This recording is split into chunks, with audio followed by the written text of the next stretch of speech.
अनुसूचित जाति में ऐसी जातियां हैं, ऐसी कास्ट को स्केड्यूल किया गया है संविधान में जिनका आधार अनटचेबिलिटी रहा है। तो ऐसे में रिजर्वेशन विद इन रिजर्वेशन का कंसेप्ट शेड्यूल कास्ट में आ ही नहीं सकता।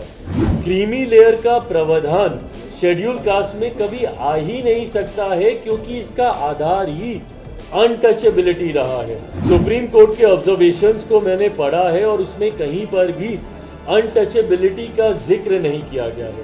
हम लोग की आपत्ति जरूर है भाई। सबसे पहले तो ये न्यायालय की तरफ से आया हुआ ये आदेश है। मैं कोई भी बात ऐसी नहीं कहूँगा जो कि कंटेम्प्ट ऑफ कोर्ट हो, बट हाँ इस बात पर हम लोग की आपत्ति ज़रूर है और लोक जनशक्ति पार्टी रामविलास की तरफ से हम लोग सुप्रीम कोर्ट में हम लोग एक पुनः विचार याचिका भी हम लोग दाखिल करने जा रहे हैं। जिस तरीके से रिजर्वेशन विद इन रिजर्वेशन के प्रावधानों को सुप्रीम कोर्ट के द्वारा दिए जाने की संभावनाएं खोली गई हैं।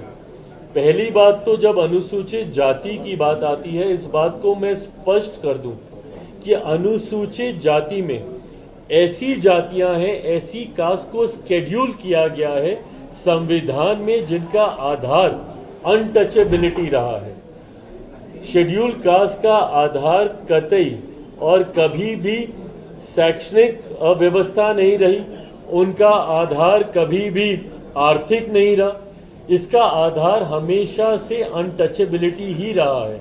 इसमें हमारे संविधान में ऐसी जातियों को शेड्यूल कास्ट के तहत शेड्यूल किया गया है जो कहीं ना कहीं कभी ना कभी छुआछूत का शिकार रही है। तो ऐसे में रिजर्वेशन विद इन रिजर्वेशन का कंसेप्ट शेड्यूल कास्ट में आ ही नहीं सकता। क्रीमी लेयर का प्रावधान शेड्यूल कास्ट में कभी आ ही नहीं सकता है क्योंकि इसका आधार ही अनटचेबिलिटी रहा है। सुप्रीम कोर्ट के ऑब्जर्वेशंस को मैंने पढ़ा है और उसमें कहीं पर भी अनटचेबिलिटी का जिक्र नहीं किया गया है। भाई आज की तारीख में भी ये उदाहरण हम लोग को देखने को मिलते हैं कि एक दलित समाज से आने वाले युवा को ही घोड़ी पर चढ़ने से रोका जाता है।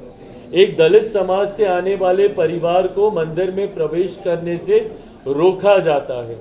कई ऐसे उदाहरण हम लोग के सामने हैं जहां पर संपन्न लोग भी जो कहीं ना कहीं समाज में एक अच्छी पहचान बना चुके हैं, वो लोग भी जो दलित समाज से आते हैं जब मंदिर में जाते हैं तो मंदिर धुलवाया जाता है। तो आज भी इस तरीके के भेदभाव को प्रैक्टिस किया जा रहा है। तो जब भेदभाव छुआछूत के आधार पर हो रहा है, ये भेदभाव कहीं शिक्षा के आधार पर नहीं हो रहा, ये भेदभाव कहीं आर्थिक दृष्टि से नहीं हो रहा है कि भाई आर्थिक तौर पर आप सक्षम हो गए तो अब कोई भेदभाव नहीं होगा।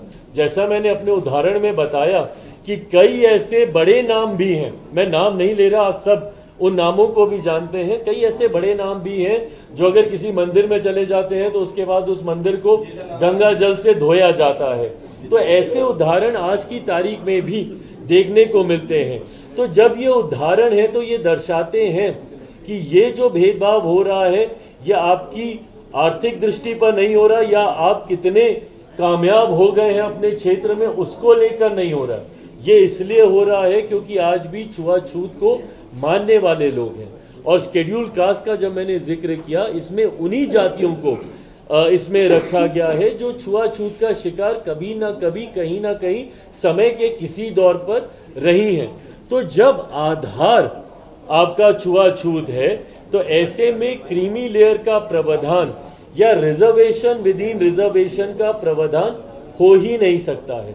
इसीलिए मैं और मेरी पार्टी लोक जनशक्ति पार्टी इससे असहमति रखती है और इसीलिए हम लोगों ने पुनर्विचार याचिका सुप्रीम कोर्ट में हम लोग आने वाले दिनों में हम लोग दाखिल करने जा रहे हैं।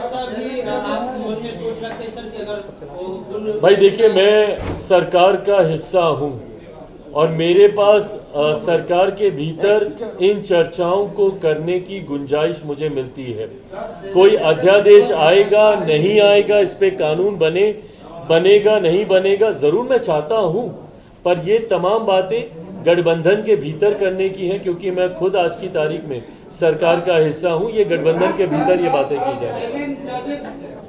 हाँ, इसके बाद आप कहाँ पे कैसे किसके बिलाना हाँ भाई देखिए, पुनर्विचार तो ये हम लोग का अधिकार है। हम लोग किसी भी जजमेंट को लेकर पुनर्विचार के लिए, कोई भी व्यक्ति हो, कोई भी संगठन हो, कोई भी संस्था हो जो उससे सहमति नहीं रख सकती है, ये एक कानूनी अधिकार है हम लोग के पास, जिसका इस्तेमाल हम लोग जरूर करेंगे। ये कास्ट सेंसस के बिना ये हो सकता है क्या? कोटा विदिन कोटा की बात जो हो रही है, कि कौन पिछड़े में पीछे। देखिए, पहली बात तो ये दो विषय ऐसे हैं जिसको आप जोड़कर देख रहे हैं। मैं जातीय जनगणना का मैं पक्षधर हूं, पर मैं कतई जातीय जनगणना का पक्षधर इसलिए नहीं हूं कि उसके बाद रिजर्वेशन विद इन रिजर्वेशन के कंसेप्ट को लेकर आया जा सके। जातीय जनगणना का जहां तक बात रही है, इसकी जरूरत इसलिए हम लोग को है क्योंकि आज की भी तारीख में राज्य सरकार हो या केंद्र सरकार हो, कई ऐसी नीतियां हैं जो जाति के आधार पर ही बनाई जाती हैं, उनको हैंड होल्डिंग प्रोवाइड करने को लेकर, ताकि उन जातियों को मुख्य धारा के साथ जोड़ा जा सके। इस सोच के साथ इन नीतियों को बनाया जाता है। तो ऐसे में सरकार के पास जरूरी है कि उन जातियों के आंकड़े हो जिनके लिए वो नीतियों को बना रहे हैं, ताकि उसी के अनुपात में उस राशि को आवंटित किया जा सके। तो बहरहाल, जहां मैं एक तरफ मैं इस बात का पक्षधर हूं कि सरकारों, कई बार न्यायालय भी आंकड़े मांगते हैं कि फलाना जाति की क्या आबादी है, वो आंकड़े जरूर सरकार के पास होने चाहिए। मैं उसको सार्वजनिक करने का मैं जरूर पक्षधर नहीं हूं, बट हाँ, सरकार की अपनी जानकारी के लिए इन आंकड़ों का होना जरूरी है। तेलंगाना सरकार ने इसको हायर कर लिया है सर, कोटा विदिन कोटा में उन्होंने कहा है कांग्रेस ने कि हम इसको तेलंगाना में लागू करेंगे। भाई बिल्कुल, क्योंकि अब कहीं ना कहीं न्यायालय की तरफ से ये संभावनाएं खुली हैं, तो जरूर जो राज्य ऐसी सोच रखती है, बंटवारे की जो सोच रखती है, जो डिवाइड एंड रूल की सोच रखते हैं, वो सरकारें जरूर इसको बढ़ावा देने का प्रयास करेंगी। पर मैं इस बात को दोहराता हूं, अनुसूचित जाति की एकता ही उनकी ताकत है जो उनको आगे लेकर जाती है। बट कई लोग इस ताकत से घबराते हैं और इसीलिए वो बंटवारा करना चाहते हैं, और इसीलिए वो इस तरीके की सोच को बल देना चाहते हैं जो इस समाज में बंटवारा करे। आज की तारीख में मैं पुनः इस बात को दोहराऊंगा, इस समाज का, इस वर्ग का, इस पूरी जमात का, अनुसूचित जाति जमात का आधार सिर्फ और सिर्फ अनटचेबिलिटी है, और ये अनटचेबिलिटी में किसी तरीके के क्रीमी लेयर का कोई